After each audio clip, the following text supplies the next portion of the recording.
FM. Il est 17h.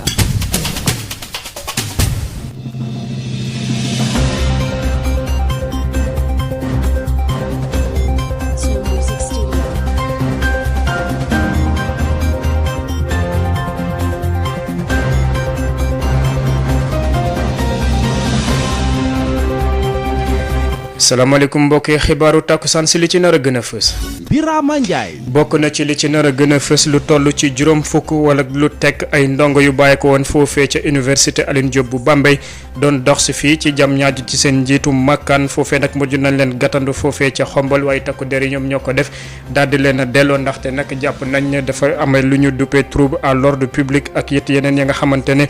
moom la gendarmerie daal di teg seen loos ñoom nag bañ nañ ba tëj ci naaj bi ne nag amut benn yoon ba nga xamante ne daal di nañ dox ci kaw tali bi dinañ ci ñëw ci yaatalu xibaar yi. ñàkkum ndox la ñu daal di nemmeekuwaat ci yenn diwaan fii ci Ndakaaru Scat Urbam ak itam lii la di HLM Grand Yoff ak yeneen i diwaan gis nañ ne nag jafe-jafe yu tar la ñuy dundee rawatina lu jëm ci wàllub ndox moomee ngir rek ñu daal di ko am. lu nekk la ñuy daj ngir rek daal di am pepp toq ndox dinañ ci ñëw ci yaatalu xibaar yi ni ki tey jii la ñu amal benn projet ba nga xamante ne dañ koo def ngir rek daal di xeex lépp lu jëm ci wàllu mbëkk mi loole lu toll ci ñeenti téeméer ak juróom fukki ndaw ñoom ñooy daal di bokk ci formation boobee lu dalee diggante Kolda Diourbel ak Ndakaaru bu ko defee rek ñu daal di leen tàggat xool ana nees la ñuy def ba daal di am ab liggéey ba nga xamante ne Union européenne moom moo leen daal di financé dinañ ci ñëw ci yaatalu xibaar yi ponk lay doon ci wax sa xalaat mbasul bésu tey ji juróom-ñeenti nit ñoom ñoo ko amee bees amut kenn ku ci ñàkk bakkanam am na ñaar ya nga xamante ne itam bàyyeekoo na ci biti réew loole dinañ ci ñëw ci lim bi ci 88 lay doon 628 98 98 noonu itam gis nañ ne la nga xamante ne moom moo jëm ci wàllub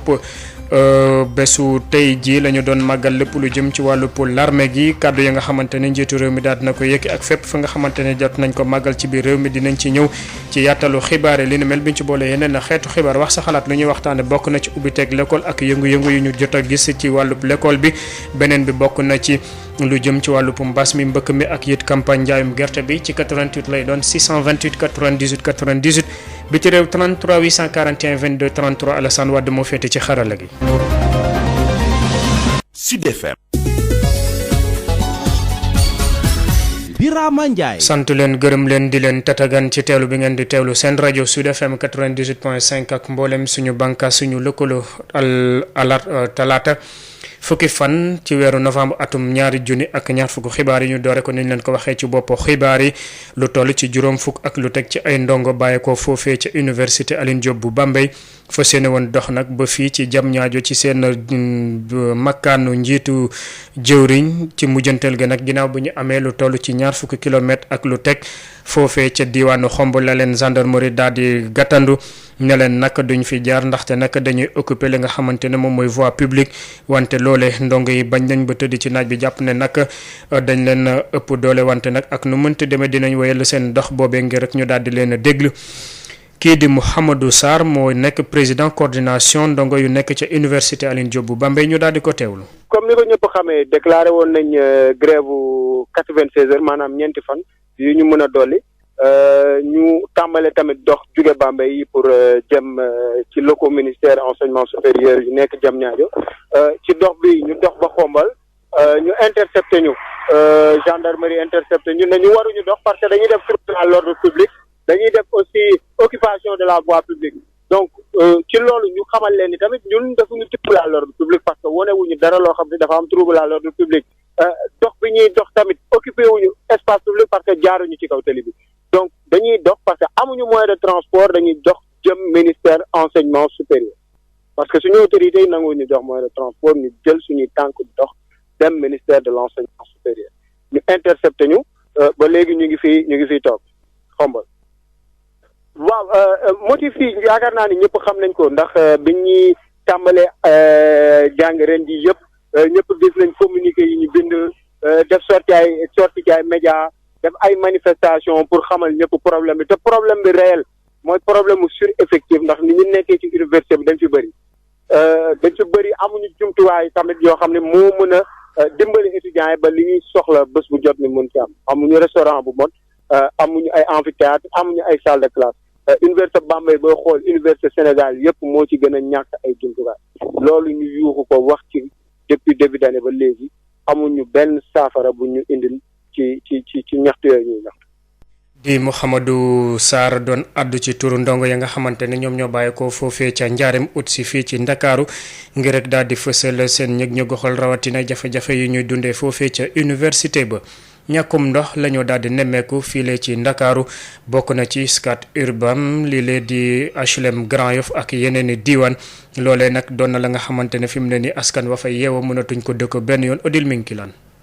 ubbil ñi nga xamante ni amuñu liggéey ay bunt yu bare ba ñu mën a jot ci xëy waaye it defaale noonu ci ñi nga xamante ni dañu bëggoon dem Europe te dellu si waat loolee mooy bëgg-bëgg bi gën a fës ci projet. Odile Minkilaan dinañ ci ñëw ci li nga xamante ne moom moo jëm ci wàllub ñàkkum ndox moo fee te yenn diiwaan yu ndakaaru Odile Minkilaan. xanaa metti ñëpp. ndox moom amul Europe ne fan yi moom daa tëj moom. kaay mool la nga pression bi te arrêté nag far. ñoom ñile bokk nañu ci ñiy dund ñàkkum ndox mi fii ci diwaanu ndakaaru ñi nga xamante ne ñoo dëkk ci Scat Urbam ñetti weer a ngi nii ñu dund ñàkkum ndox mi. côté bi la ñoo sonn ci problème bu ndox moom vraiment ndox mi sonal nañu torop bu amee ko si jàppale ñu jël parce que nga nekk jaboot nga xëy amoo ndox metti na yaa ngi bëgg a xëy fóot bëgg a togg bëgg a sangu say njaboot bëgg a sangu métti na école di ngeen di ubbi métti na de ça fait yàgg na est-ce que matul léegi ay 3 mois sax wala bu ëpp ko de nañuy guddi ba guddi dañuy nekk fii duñu nelaw de dañuy toqal xool wala ñeen dañuy jël ay kii sax dem ci biir kër di wër métti na de. li ko soriwul dara ca HLM Grand Yoff ñoom ñi ngi dund ñàkkum ndox mi waaye tane nañu waa Scat Urbam. waaw ndox moom ren daa amul dara waaw yéegul de te suuf yi mu am kër ci suuf nañ ci kaw moom. waaw lii la ñu am ci pression bi quoi. ñun bon vraiment ci suuf lañ jëlee rek directement mais amuñu pression bu kii quoi. du normal. waaw boo affaire pression ndox xam nga ne robinet mënoo ko ubbi ba mu sës muy ñëwee nii. lii normalement bu fekkoon ne étage la doo am ndox. ñi nga xamante ne ñoo dëkkee Scat Urbam ak HLM Grand Yoff nee nañu yaakaar gu tas lañu am ci seen eau ndax yaakaaroon nañu ni bu yegsee jafe-jafe ndox yi ci diwaanu ndakaaru li ñuy toog di fàttaliku la waaye du doon lu ñuy dund jamono ji. waaw gisaguñ ci saafara daal gisaguñ ko moom vraiment. 1000 francs boo ko amee fayoo ko weer bu dee. ñu dagg la waaw comme nee nañ seen eau baax na kay. waaw leen bàyyi rek ñu ñuy sant rek te duñu set. Scat Urbam naka noonu HLM Grand Yoff ak yeneen i quartier fii ci ndakaaru askan wi ñi ngi bëgg a dee ci ñàkkum ndox mi nga xamante ne ñu ngi koy dund ay weer a ngi nii. ci quartier fii ci ndakaaru askan wi ñi ngi bëgg a dee ci ñàkkum ndox mi nga xamante ne ñu ngi koy dund ay weer a ngi nii. Odile Minkilaan ñu àddu ci beneen mbir bokk na ci mbëkk mi daal dina tax rek ay kuréel daal di jóg ngir daal di xeex lépp lu jëm ci fànn boobule loolee ñoo ngi ko jaarale ci benn projet ba nga xamante ne day xel di jëmal kanam li leen di entrepreneuriat ak yëtt fexe ndaw ñi daal di amub liggéey loolee ngir rek daal di fexe lépp lu jëm ci ñàkkum xëyum ndaw ñi deltu ginnaaw bu baax a baax loolee nag dinañ ko jaarale ci chambre de commerce yu nekk ci Ndakaaru Njaarim ak Kolda jàpp Louga foofee lu toll ci 450 ci ay gune dina leen soxal ngir rek ñu daal di yëngu ci mbirum mbay bâtiment ak yeneen ya nga xamante ne jàpp nañ ca buñ ci sumbeeb seen loxo dinañ ci mën a am ab dara loole nag dina am ci taxawaayu Union européenne Josette Kali. ubbil ñi nga xamante ni amuñu liggéey ay bunt yu bare ba ñu mën a jot ci xëy waaye it defaale noonu ci ñi nga xamante ni dañu bëggoon dem Europe te dellu si waat loolee mooy bëgg-bëgg bi gën a fës ci projet défi archipelago bi nga xamante ni ci bile phase dinañ ci tàggat lu toll ci 450 ci ay ndaw fi ci région yu Dakar Diourbel Kolda ak Louga Abdoulaye Sow président bu chambre de commerce bu Dakar. projet la boo xamante ne xool nan la ñuy def ba mën a indi ay formation duale maanaam formation boo xamante ne nit ki day jàng ci théorie mais nag jàng ci pratique moo tax ci biir ciblé nañu lu mat 450 jeunes yoo xamante ne ñii dañ leen ciblé wala ñii nga xamante ne demoon nañ bu ñëw te jàpp nañu ne bu ñu tegee dara lu wóor ci seen loxo dina leen mën a permettre ñu bàyyi yooyu nga xamante ne ñu ngi koy def. ci lu ñeel formation yi dinañu gën a teg ponk bi ci wàllum agriculture ak bâtiment Aminata Assom Diatta ministre du commerce et des petites et moyennes entreprises. ñuy am yaakaar di wax ni bëgg nañu ñi nga xamante ne ne ñoom ñoo ŋànk projet bi ñu yokk xam-xam ndaw yi ci wàllum agriculture ci wàllum BTP ci wàllum transformation produit agroalimentaire ndax ñu gën a yombal seen xëy. ci nii nga xamante ni ndaw ñi tàmbaliwaat nañu di jël gaal yi ngir wutali bitim réew tax na ba Aminata Assome Diatta di sàkku ñu gën a yaatal bile projet ba mu romb ñeenti région yi lee. ñu ngi ñaax suñu partenaires techniques et financiers yi ñu gën a yokk seen ndimbal bi bu ko defee non seulement dinañu laal région yu gën a bari waaye tamit dinañu gën a laal ay bénéficiaires. ci njeexintalu bile atelier de lancement ay partenariat xaatim nañ ko ci diggante ñeenti chambre de commerce yooyee ngir gën a rataxal liggéey bi jëm ci bile projet. Sud FM di ab lëkkaloo ci njëriñu askan wi. juróom-ñeenti simili moo tegu ci juróomi waxtu ñu àdd ci mbasu bésu tey ji lim bi moo ngi toll ci juróom-ñeenti nit ñoom ñoo ko amee bees fukki ak juróom-ñaar daal dinañ wër ba ñibbi seen kër noonu itam gis nañ ne bu mbas mi duggee fii ba bésu yàlla jonn tey ji lu toll ci ñetti téeméer ak ñaar fukk ak juróom-benn ñoo ci ñàkk seen bakkan am na ñaar yu bàyyi ko ca biti réew docteur El Hadj Mamadou Ndiaye. ci juróomi téeméer ak juróom-ñeent fukk ak juróom-ñaari test yu ñu def. juróom-ñeent ñoo ci positif yooyu amuñ ci benn cas contact mooy amuñ ci kenn ki nga xam ne dafa jot ci mbas mi fekk dafa jaxasoo woon ak ñu yore doomu jàngoro ji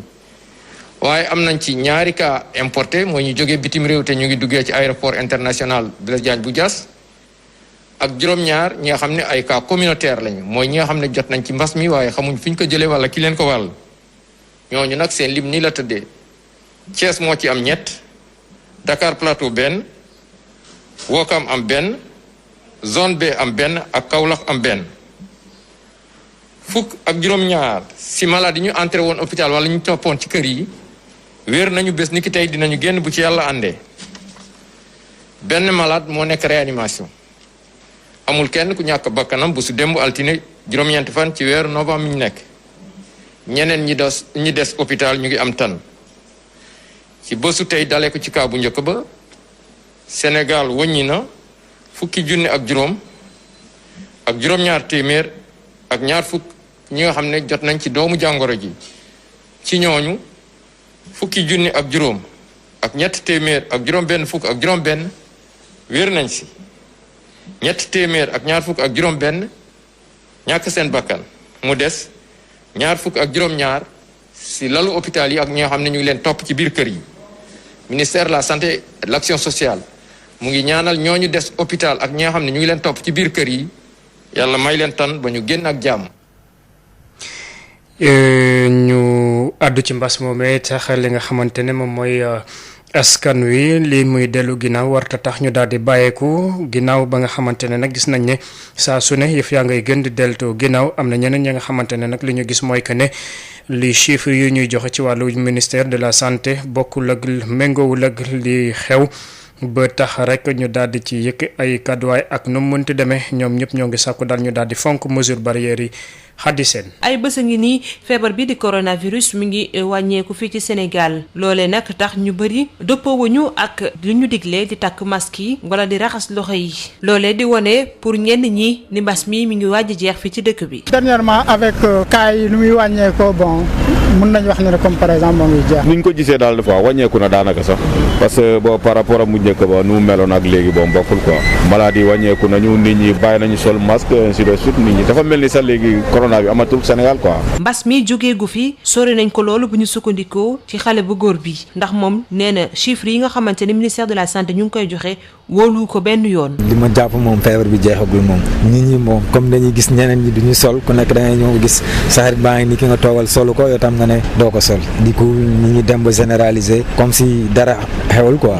mais je pense que feebar baa ngi si dëkk bi ba léegi. waaw chiffre yooyu moom man gëwuma ko quoi je pense que am na lu ñu waxul nit ñi quoi parce que chiffre yi mënuñu nekk noonu tendance bi nu muy changé ni ñëw ba ay 2-3 cas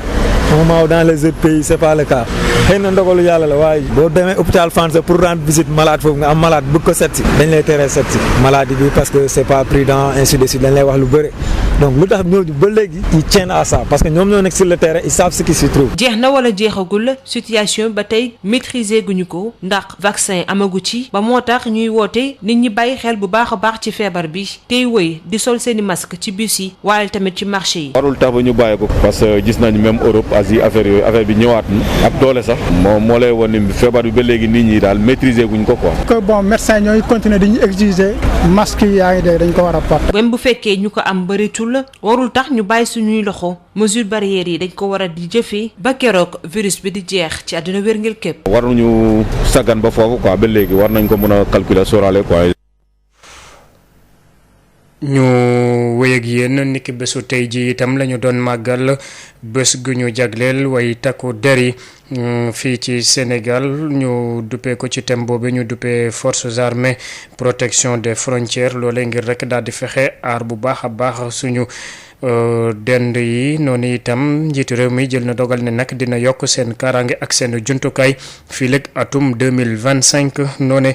la ko daal di xamle ginnaaw bésu tey ji mu teewoon loolee aji faatu bari ci biñ doon màggal fukk ak juróom-ñaari édition bi ñu daal di jagleel waa l'armée bi njiitu réew mi daal di ñëw daal di ko présider thème bi nekkoon waa armée bi ak ni ñuy sàmmee suñuy frontière njiitu réew mi daal di ko dooree daal di yóbbu ay fleurs ci fi ñuy woowee mémorial du souvenir di ci fàttaliku soldats yi nga xam te ne dañoo daal di ñàkk seen bakkeen ci bi ñu demee ci mission mu daal di ci jugee daal di utal tur waa 52e promo école militaire de la santé waaye itam 39e promotion bu ENOA bu Thiès waaye itam 13e promotion école des officiers bu gendarmerie nationale ci ginnaaw si njiitu réew mi daal di jox ay grade juróom ci ay soldats yoo xam te ne dañoo jëlee ay gaañu ci ay terrain d'opération ci ginnaaw gi njiitu réew mi daal di jël kàddu daal di rafetlu bu baax a baax taxawaayu armée bi ci réew mi mu ne nag fii ak atum 2025 dinañ leen di jàppale bu baax a baax ci wàllu moyen technique waaye itam yokku seen doole mu njëkkee ko ak waa armée de terre mi mu jàpp ne faaw ñu jox leen ay matuwaay yu doy rawatina ñi nga xam te ne ñooy di toppatoo suñu frontières yi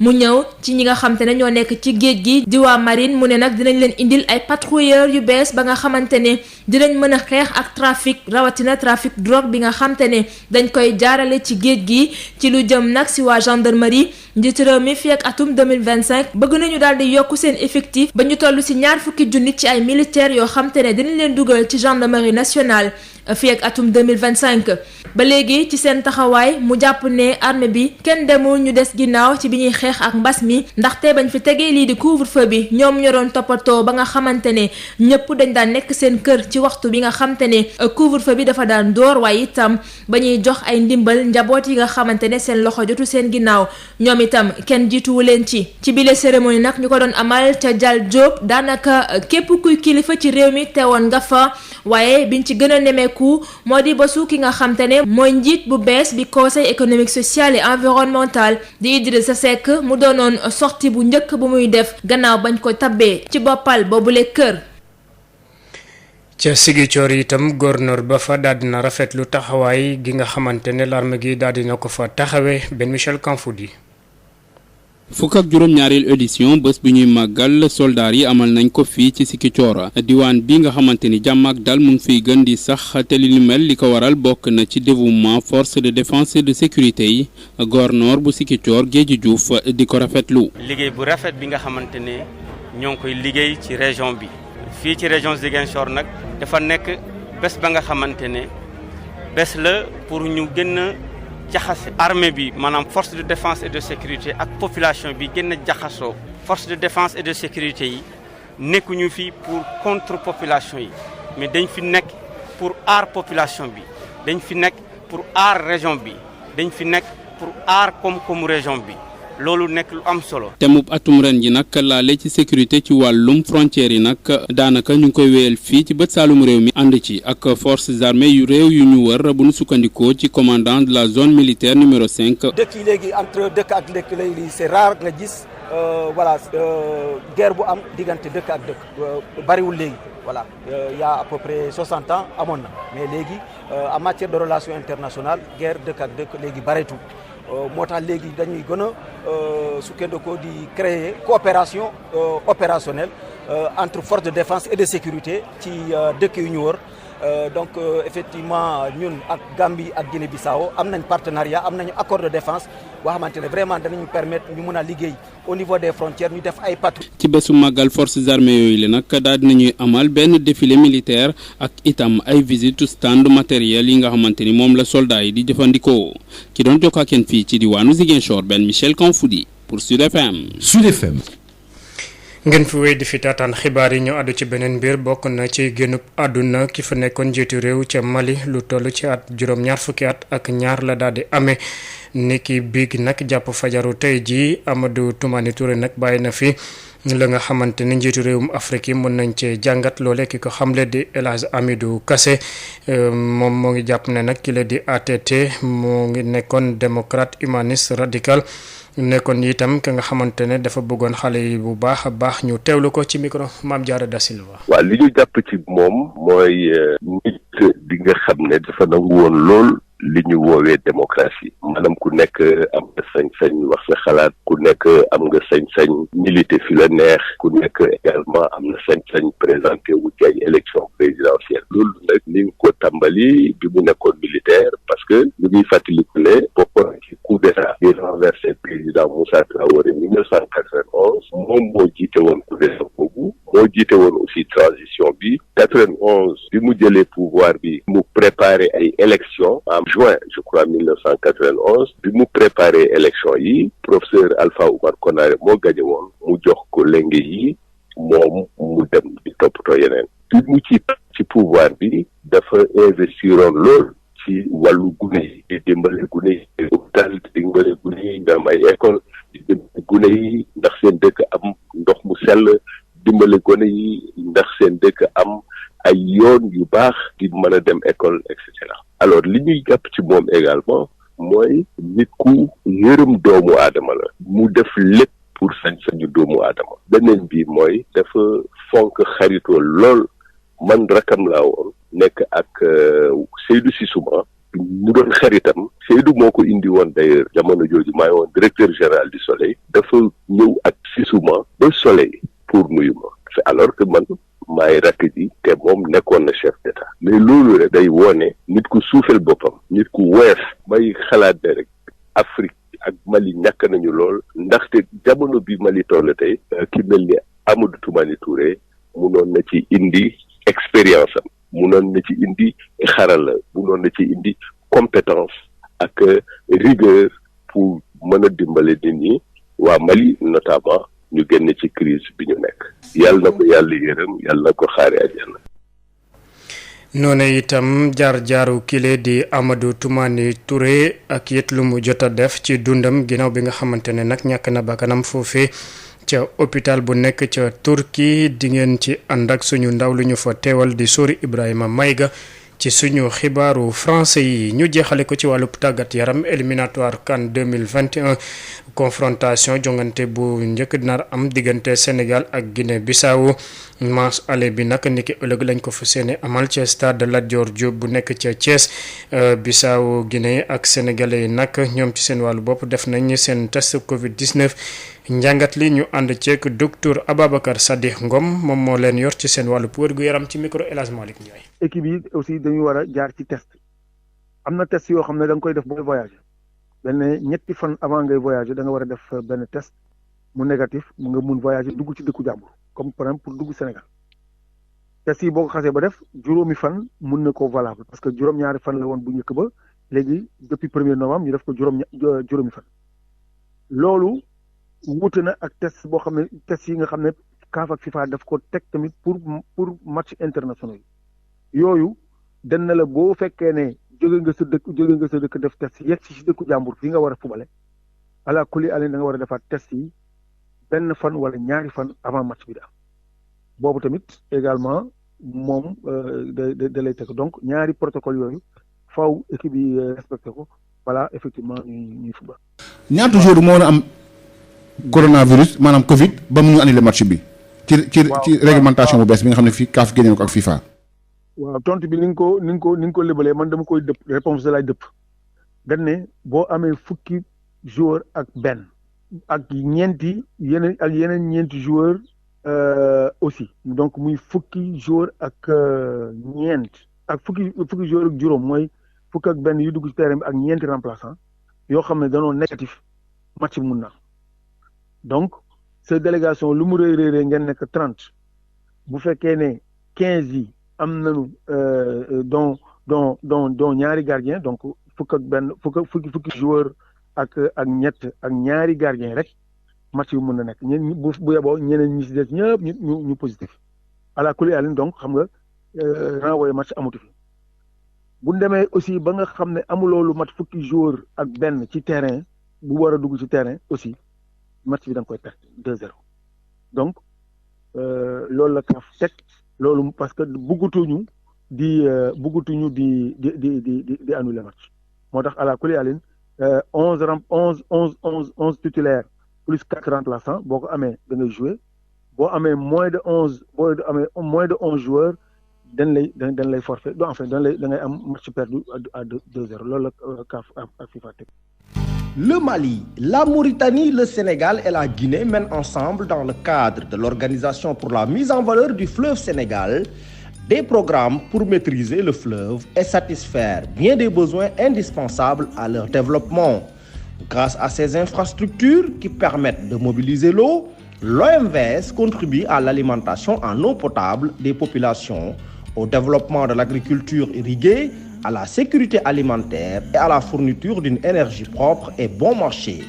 et bien plus encore. Ces actions ont des retombées concrètes dans notre vie quotidienne. L'OMVS, un outil d'intégration, un levier de croissance, vous offre Wax sa xalaat. 88 lay doon 628 98 98 biti réew 33 821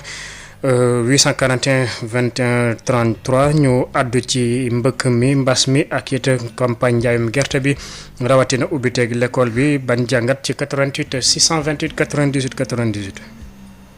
salaamaaleykum. waaleykum salaam. Birama. waaw Sow. maa ngi lay ziar bu baax a baax. delloo ziar. waaw ginnaaw bi yàlla julli ci yonent bu tedd bi sallallahu alayhi wa sallam di rafetlu liggéey ci rajo bi. damay waxtaanee rek tey moom affaire ubbiti école bi. ubbiti école bi ak mbas mi. waaw ubbiti école bi wax dëgg yàlla moom defe naa état bi dafa war a gën a góorgóorlu muy góorgóorlu sax mais dafa na góorgóorlu pour école yi nekk ci ay jafe-jafe mel ni ay ñàkk ndox wala mel ni ñàkk ay yom ay ndox wala ay yenn doomu aadama ñu fa dëkk. defe naa rawatina fale ci Kër Massar defe naa état bi war na seet plan nan la mun a gën a ñëw ñu ci balaa bés bii di jot. puisque Sénégal daaw dafa perte lu bëri ren moom bu ñu góorgóorlu laa la wax année bi vraiment njàng mi dina naka say xam naa son excellence El Hadj Macky Sall jàngal ñu teel na ko trop ci biir ci nguuram gi rawatina ci jàngu ci xale yu ndaw yi defe naa moom il va donner une décision ferme sur ça quoi. loolu ci affaire ci mbas mi rek man damay ñaan sénégalais yi mbas mi soo nit ñi gën a góorgóorlu affaire bi dafa wàññeeku de demagul de fii tey dañuy war a am leçon ci ay réewu tubaab ak affaire yoo xam dafa wàññeekoon foofu ba gars yi reprendre affaire an ko ñëwaat ak doole Sénégal amuñu moyen boobu son excellent président de la République def na lu ne laa la wax ci liggéey ci affaire ba ak sa ministre tutelle le ministre Abdoulaye Diouf Sarr def nañ lu ne laa la suñu sénégalais ñoo war a farlu jéem a respecter les mesures barrières li ma jeexlee mooy campagne gerte gi sama waxu dem bu muy sama waxu tey le professeur Moussa Baldé dafa nekk fii uniquement liggéey béykat liggéey askanu Sénégal ñu ngi xaar vraiment le prix gerte prix boo xam ne vraiment ñëpp dinañ gis seen bopp. jërëjëf Oumar Sow ca Fuladu ñu daal di jël keneen ci 88 628 98 98. Birama na nga def. sant bu baax alhamdulilah. Mor Dia Padoal moo lay nuyu di la siyaare. delloo ziar Dia. di siyaare bu baax sama ñetti association di leen ñaan gudd fan ak wér ak xéewal ak ndam yu yaatu. te ñu yokk seen i ñaan bu baax ci mbas mi. ñaan yi am na solo lool jullit dara du ngàllaay du ñaan. kon ñu ngi leen di sant di leen gërëm ci ñaan yooyu nga xam ne ñu ngi koy def tokoo ba mbas mi yàlla na ko fi yàlla jële moom mi nga xam ne moo ko wàcce woon ceñ ko mu dellu te ay ñaan dong moo ko fi mën a jële kon yàlla nangu ñaan yëpp ndax mu jóge fi furru ndax xéewal gi ñu ci am kat sant yàlla bu baax lañ ci def réew yu bari mënuñu ko am kon am na lu nekk ci réew mi loo xam ne nekku ci yeneen réew mi kon loolu lan ko sant yàlla muy kilifa diini ñu baax yi fi ne ak mag ñu baax ñi fi ñaan la loolu lan am ci mel na réew amu ko daanik kon loolu sant yàlla bu baax la su loolu jàllee ubbital école bi parents d'élèves yi nañ farlu ci seen i doom jox leen ay masque jox leen ay matuwaay conseil leen wax leen lu ñu war a def waaye gouvernement bi na taxaw ci mbirum ndox mi ñëwaat parce que ndox mi metti na lool ci école yi bu continuer nii robinet yi du ubbi bëccëg gone yi duñu am ndox santé bu bari dana fa am ci feebar bu bari mën na fa am boo xam ne duñ ko woon foog kon boog ndox mi na ko président woote conseil ministère jël ko au sérieux laaj duy problème ndox mi ñu wax ko mu saafara bu dee 20 milliards mu wuti ko def ko ci ndox mi waxi ndox jeex mbir da ngay engagé leen mu jeex ma tuur leen kiñ dénk ndox mi gannaaw mi ngi ne part nangulu yiy yàbbi mel na dara xewut il faut mu gis waa réew mépp ko mar tak moo wàcc di taali pëno ko def yi mu doog cee wax yooyu dafa nekk liggéeyu cuune kon moom liñ ko dénk mënu koo yor ndax boo mënee yor liñ la dénk balaa nga ñëw àgg ci takk morso ak xeex xuloo ko taali pëno da nga cay wax ne lii mooy rëq-rëq bi ñu ngi ci bis sangam dana pare wala nangam mais maye ay oto yu ndox du solution dañoo war a war solution définitivement ndox mi jeex parce que aw askan dañoo war a am ndox mu naan ak lamp yuñ tal luñ lekk ñu wutali ko seen boobu mais loolu état moo ko yore président na taxaw ci loolu na taxaw ci ndox mi ñëwaat ci dëkk bi Grand Yoff xaar yàlla Castor benn fenn fu fépp ndox amut kooku mënut a am njàngom école moo xam ne si jàmm cay mujj moo cay njëkk parce que école yi xam ku ne xam na gole ni ñuy utiliser ndox bu fa amut ay salle de am douze doo am ndox dara du am ndox mais loolu mënul nekk il faut que président wax ci loolu merci beaucoup jërëjëf Mamour Dia ca Padoa ñu daal di jël keneen ci ligne bi asalaamaaleykum. maaleykum salaam. waaw Alaaji Birama. waaw kii wala rajo boobu. waaw Alaaji Birama. Alaaji Saasi. maa ngi koy fekkee rajo bi nii moom. Alaaji Birama de maa ngi kontaan ci bu baax di la nuyu. jërëjëf Mboub. di nuyu sa technicien di cher Baj Sek Mbay Laay. di njëkkee ci wàllu njàng mi rek. waaw. di rafetlu commandant de brigade Xombol. taxawaay bi mu taxaw. rajo bi rajo bi noppeegul taxawu askan wi étudiants yi fu ñu jógee ca Bambey. di dox di ñëw bi am Alaaji Saasi. danger la ah. rajo bi moo ngi kii waat de moo ngi ñëwaat de waaw. waaw man de xam naa ni kon li boobu ci portable bi dama ne Alaaji Birama. waaw. man daal li ma rek mooy daal di rafetlu liggéey commandant de brigade bi ci Xombol. ndax loolu tax ñu bàyyi ko fi mooy njaboot gi taxawu leen xale yi daal jóge nañu Bambey di dox ñëw ba Xombol. bi ñu ñëwee ba ci liggéey bi rek léegi nag commandant bi. waaye nag ci jàmm ak salaam la waxante ñoom naxante ñoom ba ñu taxaw ñenn ñi dara na leen Bambey ñeen ñi waxtaan ak ñoom vraiment diggante Bambey ba Sénégal di ko dox ak tali bu xat bi ak camion yi ñoo war ñoo xam ne lii du wóorul te duñu wax ñu am njàng mu am réew te étudiants yi bu ëllëgee ñu mën a yaakaar ci réew mi maanaam li may ñaan étudiants yi war nañu taxawu patriotisme jàng moo xam ne daaw amul kenn jàngul daaw école ci jéegu dañu commencé waat mais lii moom mooy lan vraiment ñoom war nañoo ressaisir te jéem a xool ci seen naw lay nekk beneen ci yeneen réew yi ñu jéem a changer comportement moo gën mais c'est li nekkee salaamaaleykum ma commencé ñu commencé lan nekke woon vraiment daal lii daal moom dañ ko war a dépassé bu du bëggee réew mi dox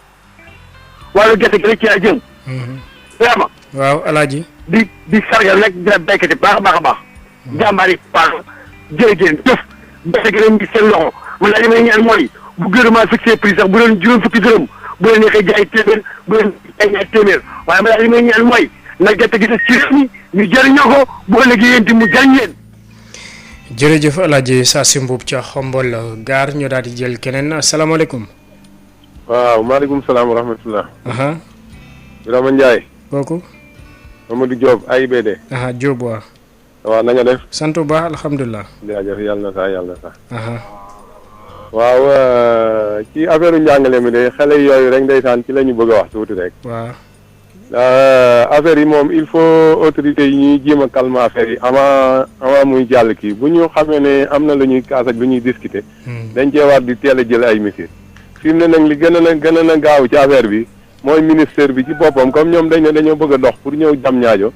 fekk si ko fi ministère bi daa war a ne taal otoom dem dajeeg ñoom foofa ak gendarme yooyee ne leen kat yéen laay gàttandu si ñu toog waxtaane ko foofu xale yi de retourné waat dellu ci seen école ba loolu mooy li nga xam ne ni daal moom moo gën a gaaw ci ñuy doxee Bambey ba ñëw Dakar dina metti ci ñoom daal donc léegi solution boobu mën na am daal comme ñun dañ fee nekk daal ci xool li nga xam ne lii day indi ay rëq-rëq ci dëkk bi ak yoon yu bon yi dañ koy réclamer def nañ ko tout dernièrement ba ci rond-point Sangbaaw bi biñ ci waxee ay xalaat defaraat nañu tali bi defar nañ foofu yëpp oto yaa ngi jàll normal mais bu ñu sañoon daal fi mu nekk nii ministère bi moom mooy jël rek décision ànd def délégation rek dem daje xale yi waxtaan ak ñoom xale yi itam nañuy am lu ñuy bàyyi seeni parents it ñu am lu ñuy bàyyi ndax tout ça wax naa leen ne leen njàng mi ñii nga xam ne dañ fee nekk jàng nañu ba pare ñoom ñoo nekk ci digg njàng mi kon yi ñu mën a muñ yëpp nañ koy muñ état bi itam di góorgóorlu di def la maximum balaa problème am pour régler seeni problème vraiment ñu ngi lay sant bu baax di la gërëm. jërëjëf Mamadou Diop ci AIBD ci moom la ñu yëkkatee jotaayu xibaar yi sant leen gërëm bu baax Alassane Wade mi fete woon ci xarala gi ci kanam tuuti bu juróom benn waxtu jotee kii di Xabsa Limaan wan ñëw ak yéen ci xibaar yi ci yaatal ci français lay doon. Birama Ndiaye.